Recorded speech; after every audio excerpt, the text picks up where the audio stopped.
अस्सलाम वालेकुम तमाम चाहने वालों को, ना चाहने वालों को भी, देखने वालों को, सुनने वालों को, सबको मेरी और मेरी टीम आसान अल्फाज की तरफ से आज के प्रोग्राम में खुशामदीद।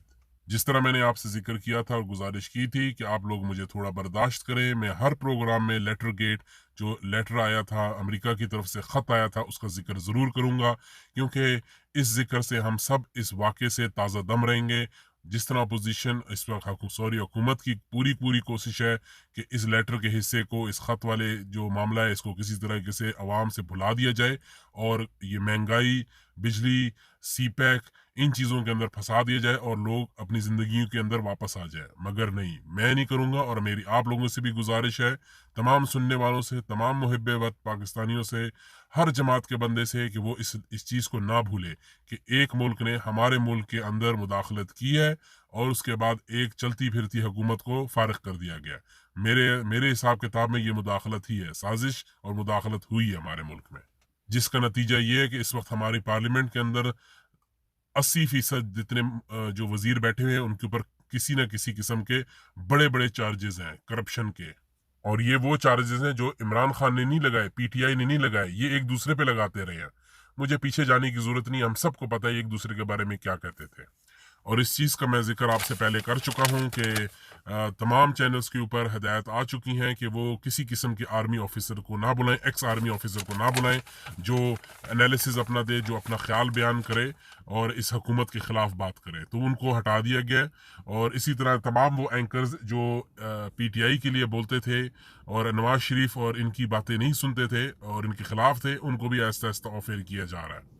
मैं अक्सर प्रोग्राम सुनता रहता हूँ, उसके अंदर एक प्रोग्राम मुझे आया, मेरे जहन में आया और मैं उसकी नज़रों के नीचे गुजरा, वो था 35 पंचरों का मास्टर जो है उसने एक बात की। अब ये मैं हैरान होता हूँ, ये अपने आप को बहुत बड़े अपने आप को साफ़ी कहते हैं, एक अखबार भी चलाते हैं। इनकी जो मिसेज़ हैं काफ़ी खुद भी काफ़ी वेल्दी इन्फ्लुएंशियल ख़ानदान से है इनका ताल्लुक। अब इन चीज़ों को गलत इस्तेमाल कैसे किया जा रहा है। अब ये अल्फाज जो इस्तेमाल किए इन्होंने, कि वो ये कह रहे थे कि इमरान खान के ऊपर करप्शन के बहुत बड़े बड़े चार्जेस आ रहे हैं, हेलीकॉप्टर केस और तोशाखाना का केस और भी आ रहे हैं। अब दो बातें तो मैं आपको बिल्कुल वजाहत से कर सकता हूँ और अवाम को भी चाहिए ज़रा होश से ज़रा और जो मेरी बात सुने और ख़ुद ही ज़रा तस्दीक करे कि किस बात में ज़्यादा वजन है। कि इमरान खान ने हुकूमत वक्त के अंदर जब बैठे हुए थे उन्होंने माल तोशाखाना से लूटा, कि जो नवाज शरीफ और जरदारी पीपल्स पार्टी वाले 15% दे के 15% उसकी कीमत की ओरिजिनल कीमत देते और चीज ले जाते थे। इमरान खान ने तो 50% दी है उसकी कीमत ही बढ़ा के, मानी कि एक ऐसा इंसान जिसने खुद ही रियलाइज किया कि यार इस कीमत की जो चीज है वो इतनी सस्ती नहीं होनी चाहिए, वो महंगी होनी चाहिए, तो उसने खुद ही उसकी कीमत बढ़ा के उसको चीज वहां से ले ली। तो ये इनको लगता है ये करप्शन है। और दूसरी तरफ ये कहते हैं हेलीकॉप्टर का। अब मैं हैरान दोबारा होता हूँ कि इनको वो नजर ही नहीं आ रहा जब इमरान नवाज शरीफ लाहौर से चले थे और यही हुकूमती यही यही वही हेलीकॉप्टर था, कोई और नहीं था। यही हेलीकॉप्टर हुकूमती हेलीकॉप्टर था जो उनके ऊपर फूलों की पत्तियां बरसा रहा था। वो किस खर्चे से हो रहा था वो नहीं नजर आता। तो कम से कम हद होती है, एक तरफा रिपोर्ट करने की हद होती है। मगर जिस तरह 35 पंचर उसने लगाए थे, मेरे ख्याल में इमरान खान ने इसके अंदर भी काफी पंचर कर दिए, जिसकी वजह से ये बहुत ज्यादा उल्टी सीधी बातें करता है। अच्छा, अपनी रिपोर्ट के अंदर वो ये भी बता रहे हैं कि इमरान खान आजकल अपने जो बड़े इदारे हैं, आसान अल्फाज में आपको कहूं, फौज के साथ अपने ताल्लुकात बढ़ाने में मसरूफ है और उनकी मिन्नतें समाजिदें कर रहे हैं। ये पता नहीं कहाँ से, या असल में इंसान अपनी जो जहनियत होती है ना उसी के मुताबिक ही सोचता है। ये गुलामाना सोच है और गुलामाना ही सोच से ये समझते हैं कि हर एक ही सोचता है। ये कह रहे हैं कि इमरान खान अभी वहां पे मिन्नत समाजत कर रहे हैं। मगर मैंने आपको पहले भी बताया था, उस प्रेस कॉन्फ्रेंस ने भी थोड़ी सी वेरिफिकेशन कर दी थी कि इमरान खान को ऑफर दी गई है कि आप आए हमारे साथ अफ्तारी करें। इमरान खान ने साफ साफ इनकार किया और उस वो पर जिद है इस वक्त। वो ये कह रहे हैं कि एक ही सूरत हाल है वापस आने की, वो एक इलेक्शन जल्दी कराओ। वो मिन्नत नहीं कर रहे, वो कह रहे इलेक्शन कराओ। उनको पता है कि मैं इलेक्शन के थ्रू अवाम मेरे साथ है, मैं वापस आ सकता हूँ और आएंगे भी वो। दूसरी तरफ आपको एक अंदर की खबर बता देता हूँ, वो ये कि इमरान खान की वापसी जो होगी वो सुप्रीम कोर्ट के ही थ्रू होगी। अब आप ये मेरे अल्फाज मार्क कर लीजिए, अब होगी वापसी सुप्रीम कोर्ट के थ्रू होगी। अब कैसे होगी ये मैं अभी नहीं जानता, मगर जो चीजें डेवलप हो रही हैं ऊपर इदारों के अंदर वो ऐसी ही हो रही हैं। हाँ, अगर अब मुझसे कोई आप में से कोई सवाल करता है कि मैं भी एक तरफ़ा रिपोर्ट कर रहा हूँ, तो फिर मैं अपनी दोबारा से वज़ाहत कर दूँ कि मैंने जितना बुज़दार के मुताबिक उस्मान बुज़दार के मुतल्लिक रिपोर्ट की है, वो उसके अंदर मैं नहीं कहूँगा कि मैं टॉप में से हूँ, मगर मैंने काफ़ी रिपोर्ट की है उस्मान बुज़दार के मुतल्लिक कि उधर गड़बड़ थी। उस्मान बुज़दार डायरेक्टली खुद इन्वॉल्व नहीं थे, उनके भाई बहुत ज़्यादा इन्वॉल्व थे, उनके और ख़ानदान के लोग इन्वॉल्व थे, बिल्कुल थे।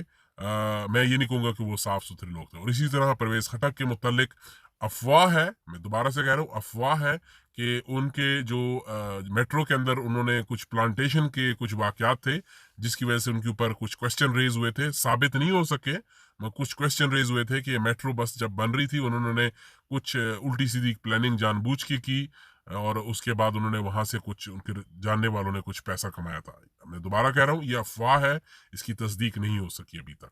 और दूसरी तरफ अगर देखा जाए शहबाज शरीफ और हमजा शहबाज, वो अफवाहें थीं, उनके ऊपर तस्दीक हुई, तस्दीक के बाद वो ऑलमोस्ट फर्द जुर्म जब आयद होनी थी उस दिन वो वजीर आजम बन गए। ये फ़र्क है अफवाह में और तस्दीक होके उसके बाद उसके ऊपर केस चलना और फिर ऑलमोस्ट फर्द जुर्म तक वो ऑलमोस्ट आखिर तक पहुंच चुके थे। तो ये है फ़र्क अफवाह और तस्दीक होने के बाद फर्द जुर्म आयद होने तक का सफ़र। साथ ही साथ उन्होंने एक और भी बात ये की कि इमरान खान को फॉरेन फंडिंग केस में फारिग कर दिया जाएगा। ये उनकी बड़ी दिल की ख्वाहिश है। मगर मैं आपको ये भी बता सकता हूँ, मेरे पास जितना इल्म आ चुका है, मालूमात आ चुकी हैं, इल्म तो नहीं, अल्लाह की ज़ात के सिवा किसी के पास इल्म नहीं है गैब का। मेरे पास जितनी मालूमात आ चुकी हैं उसके अंदर इमरान खान को दोबारा कोर्ट से, अदालतों ही से कुछ मिलेगा। और मैं पिछली बात के आपको एक और बात बताऊं, जो नजम सेठी कह रहे थे कि इमरान खान वहां पे मिन्नत समाजत कर रहे हैं बड़े इदारों की कि मुझे वापस ले आओ।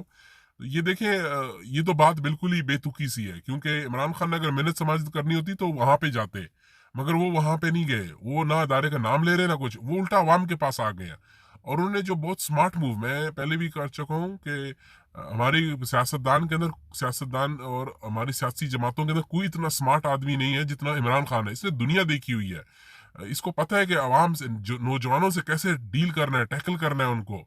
क्रिकेट में भी इसने ये किया, नौजवान लेके आया, वसीम अकरम इस तरह, इंजमाम उल हक बिल्कुल नए बच्चे लेके आया था और उसको कितना ग्रूम करके इतना वर्ल्ड क्लास प्लेयर्स बना दिया इन्होंने।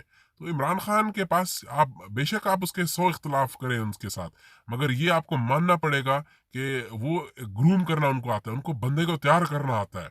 और उन्होंने यही किया है, और उन्होंने अभी पूरी आवाम को तो उन्होंने ग्रूम कर दिया, तैयार कर दिया कि ये अवेयरनेस दे दी है कि ये हम लोगों के साथ हुआ क्या, कितना बड़ा धोखा हो गया कि चोरों को उठा के ऊपर बिठा दिया, घर हमारे ऊपर मुसल्लत कर दिया, और उसका नुकसान पूरी दुनिया के पास जाता है। पूरी दुनिया में क्या, इंग्लैंड, बर्तानिया, फ्रांस, जर्मनी, इन लोगों को नहीं पता कि शहबाज शरीफ के ऊपर केसेस है, और ये आपस में ऐसे ही मिलते हैं। इनको पहले से ब्रीफिंग दी जाती है कि शहबाज शरीफ है कौन, क्या करता था, किस तरह सियासत में आया और अब इसके ऊपर चार्जेस क्या है। तो ये तो मुल्क की बहुत बड़ी बदनामी है इसके अंदर। तो उम्मीद है कि अल्लाह ताला हम पाकिस्तानियों की सुनेगा। और हमेशा की तरह आप लोगों से दरख्वास्त है, इस चैनल को लाइक कीजिए, सब्सक्राइब कीजिए, शेयर कीजिए, ये मैक्सिमम इन्फॉर्मेशन ज़्यादा से ज़्यादा लोगों तक पहुंचाइए। और जाते जाते